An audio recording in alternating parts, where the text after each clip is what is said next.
Hello and welcome to a new video about SharePoint and especially for SharePoint end users. In today's video I'm going to demonstrate how you can use news posts and important messages effectively in SharePoint intranet portal. In my blog post titled SharePoint Online News Page Content Lifecycle, I have a link in the video description to this article. I already explained the difference between permanent and temporary content. In a nutshell, permanent content is, for example, this page, our strategy and vision. For example, this one. This is a plain content page, and the information on this page are permanent because they describe the vision of the company. On the other hand, temporary content is, for example, a news post about new employees in the current month. Let me start to explain the different starting points for permanent and temporary content in SharePoint. To create a permanent content page in SharePoint, you can either use the new SharePoint page agent or navigate to the specific site page where you want to create the page and, for example, select the create page function. This function here. You can open new and select page, or you can go to the page library if you want. I open the site content and go to site pages, and of course you can also hit here new and choose site page. That's some options to create a permanent page. Means that the content is important and still important also in the future. I think these options are well known.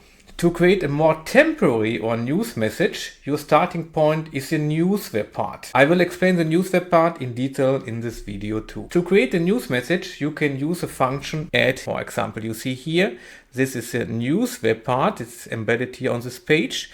And we have here the function add. And when I click on add, I can choose from two options, news post and news link. The difference between the two options is very easy to explain. With the first option, you can create a completely new page. And with the second option, you can create a link to an existing content page. Let me show you the second option. I choose here news link. And then side panel is opened here on the right side, and I can put a link in the link input field. So I have prepared the link, of course, and I put the link here in the box. The system extracts all important information from the page. I can modify the title and description if I want. You can see here I have here the options to change the title and also the description. With the post button I can submit the news. That's all what I can do here. I can post, or what I can do, I can also do more modification when I choose the edit news link details. And then you saw it already, this page is saved. This means this is a new page in our site library, and I can here also do some other changes. So, but now let me create a complete new message. And for this I use a function new post. So I go back to the overview page and then I choose news post, and then I can choose a template for my news post. For this example here, I choose create blank. Then I have an empty page and I can enter some test data, some demo data here for my news post. For example, of course, demo, and I will put some text here is my important news message. And I can also choose image so that we have also a banner later and an icon. For example, tick, insert, and that's all. Now I have finished and post the new. So I have here the option to post, post and send. Of course, I can also save and close this as draft, and I can continue to work on this message later, but for this demo here I post and send. So, and here I have the option to send the news message as an email notification to a list of recipients. And please note that the whole message is included in the mail and not just a link to the news message. This means everyone can read the news directly in the email without a connection to SharePoint Online.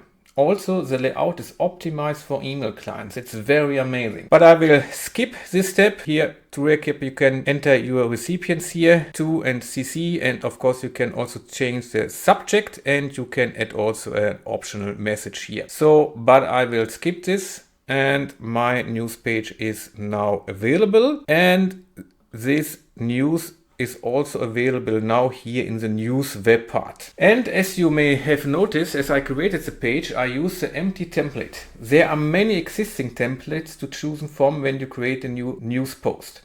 But if you like, you can create your own template too. To do so, you can open an existing page and save this page as a template. I open here my created post that I have created, and then I open the side panel and I use the promote function here. And when I click on promote, the side panel here opens, and I have here the function save as a page template. So I click on it.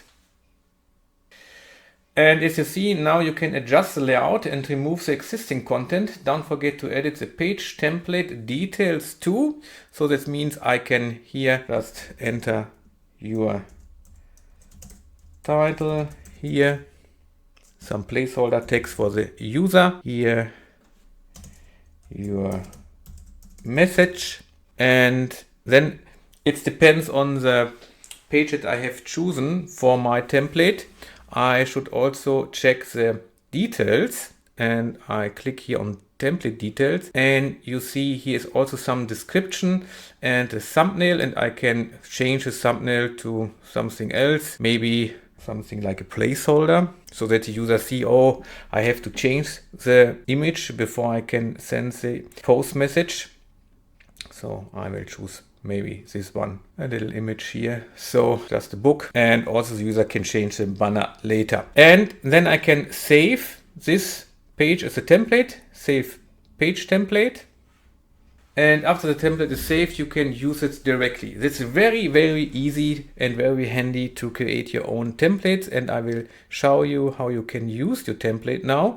I go back to the overview page, go to news post, and you see my template is here available now. I can click on it, and then I can use this template. I have a preview here, and of course I can change the content after I have created the page. So to delete the template, you can go to the template folder and delete the file very easy, very fast. For example, I can choose from this page here, see all saved templates, and then you notice the templates saved in the page library. You see this is a page library, the side pages, and we have here the folder templates, and all templates are saved here. And I can, for example, delete my new template here if I want. And now the template is gone. And now when I go back to news and say news post, you see my template is gone. So, but over the time, you will create a significant amount of news and page content. How can you differentiate between permanent content and news page? This is very easy. For this, you just need to include a column in the page library. I go to the page library, and I go to the root of the page library, and then I choose add column, and then I choose show or hide columns. And then we have a special column called promoted state. And I select this column, click apply, and then you see a number in this column. And the number here has a special meaning. A value of 0 indicates that it's a normal permanent content page. As you can see, the dashboard, for example, is a normal content page, and also the home clone is a normal content page. And for example, that's a great idea. It's a normal content page. Then we have 1. 1 means it is a news, that means a temporary message, a news message, but this message is not published. This means 1. And then we have some 2's here, and 2 means it is published. It's a published news. This news is already published and available. And you can use this column to filter or to group your site library, and then you have a better overview about the page content, the permanent page content in the news page. So another important possibility is a built-in digest email function. For example, it is possible to create a newsletter message to send out to users. This newsletter can contain multiple messages. And to create such an email digest, I go first to the News-WebPart. So I go to the overview page, and then I go to the News-WebPart, and then you see here the link see all, and I click on see all, and then I have here the function or the button email a news digest. And here on the page, I can choose which news I want to include in my email message. For demonstration purpose, I select only 3 news items and then I hit next. I click 1, 2, and 3, and then I go to next. So here in the preview section, I can set a title and add some descriptive text. Then I can enter all the recipients in the to field, and via the button send news digit, the digits is sent out. This is very easy and a very handy function to inform users about some news. Maybe some users had missed the news and you can send out a newsletter maybe every week or maybe once a month. So at the end of our tour, I want to show you the News-WebPart in more detail, and I go back to the landing page. And before I forgot to tell you, the digit sample here, the page that I created, is also created in the page library. For this, I go back to the page library and I will show you before we go to the News-WebPart. And you see here, for example, this page here. This is a temporary page because there is no page title because I have not saved it. But I open the page and you see this is a digit that I have started to create. So keep in mind that every time you create a digit, also a page is created in the site library. Okay, next topic, as I said, the News-WebPart. The News-WebPart is very flexible and versatile, and you can query news messages from different sites to aggregate them in one page as overview for the user. So first let me switch the page to edit mode, and now here we have a News-WebPart. Let me show you first the different layout options that we have here. I can choose from side by side. This is a selected option, or top story, list, side by side, hub news, carousel, tiles.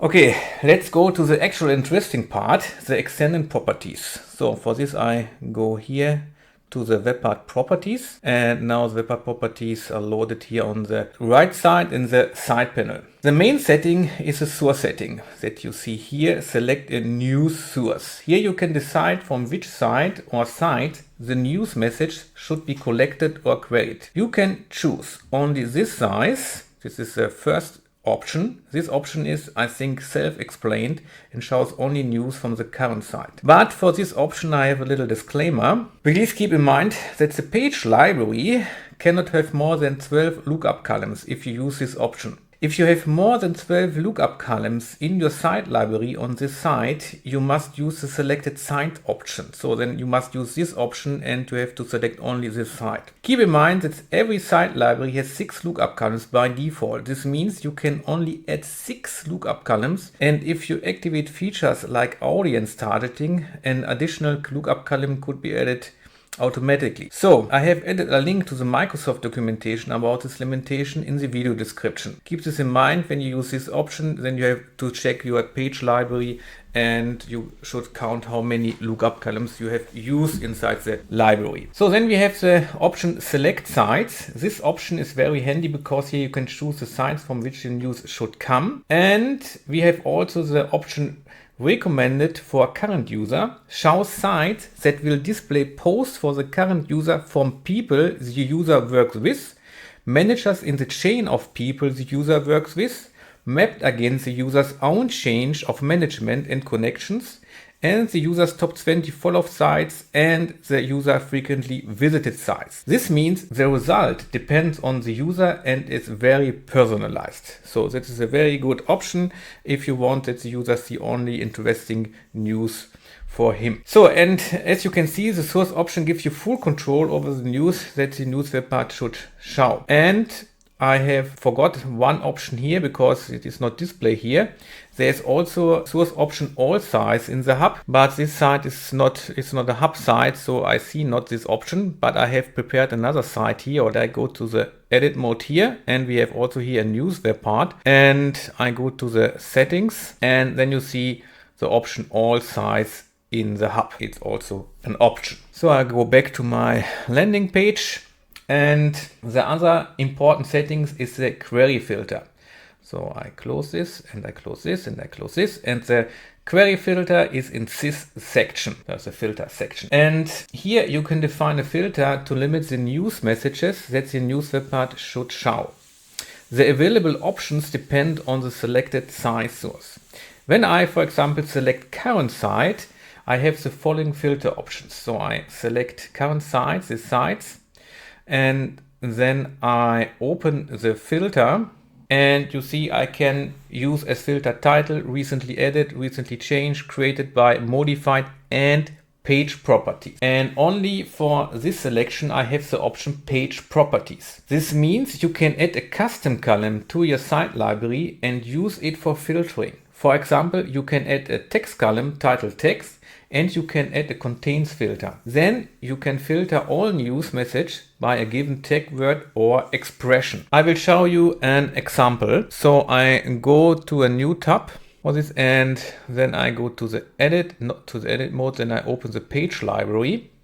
And I think the easiest one is not from here, but from here. I go to site contents,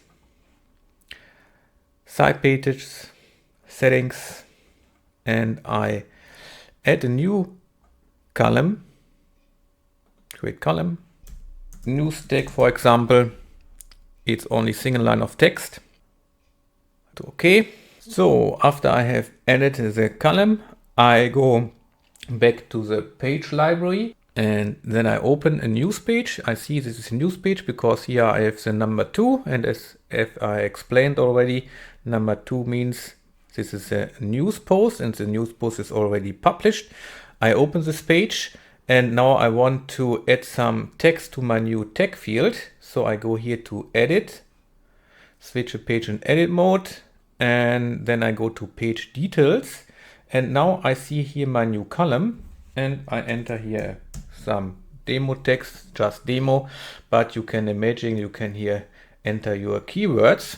And then I give save and close and go to update news. So I republished the news with my new value inside the news tag column. And then we go back to the landing page, and I will first save and close this page, and then I do a reload. And now I switch the page in edit mode again. Then I go to my News-WebPart, go to the edit properties. Then sometimes you have to wait a little bit that the configuration from the web part is loading here. So now it's loaded. Then I go back to the filter section, and page properties already selected. And now you see our new column is available here. I choose this new column, news tag, and in my case, I want only see the demo news message, and I enter here my demo keyword.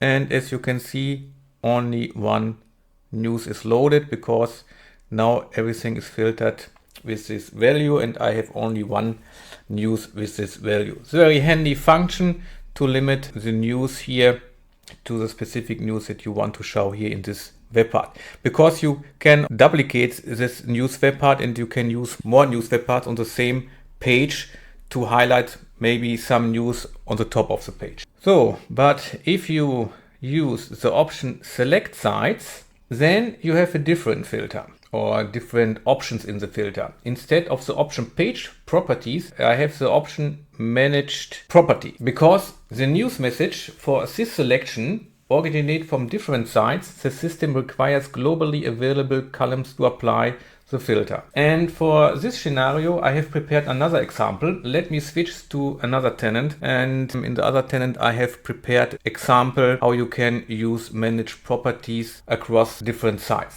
So here I have prepared another tenant, and I have prepared an example to show you how you can use manage properties to filter news across sites. And on this page I have added a news web part, and I used here my custom manage properties, and I switch a page to edit mode.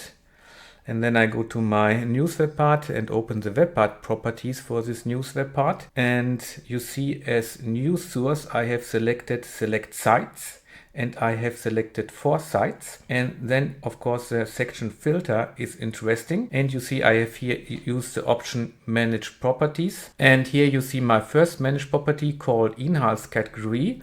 My column called Inhaltscategory means content category, and when SharePoint creates these manage properties, that belongs to this column, he adds always something with beginning OWS. So you can ignore this, but this is always append to a managed property. And then I have used my column here or my managed property to filter the news equals personal, and I have a second column created called Inhaltsbereich, means content area, and you see here also OWS is appended to this managed properties, and I have used here filter equals Mitarbeiter, and I have also another filter for Inhaltsbereich, and here I have equals Presse, and then I have this result. To achieve this, you should extend the global content type for pages. You find this content type in the content type hub within the SharePoint administration.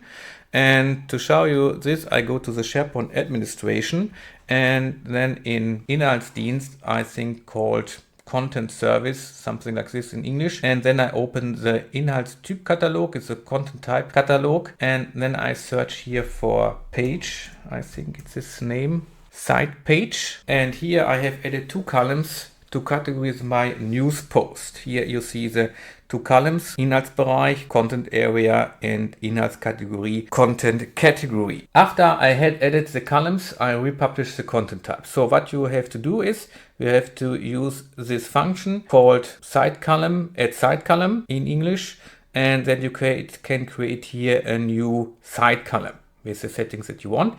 And you should also use a custom category for your columns, then you can find your columns very easy later. So I added these columns here, like you do it in list and libraries when you add custom columns. And after this, I published the changes with the function here.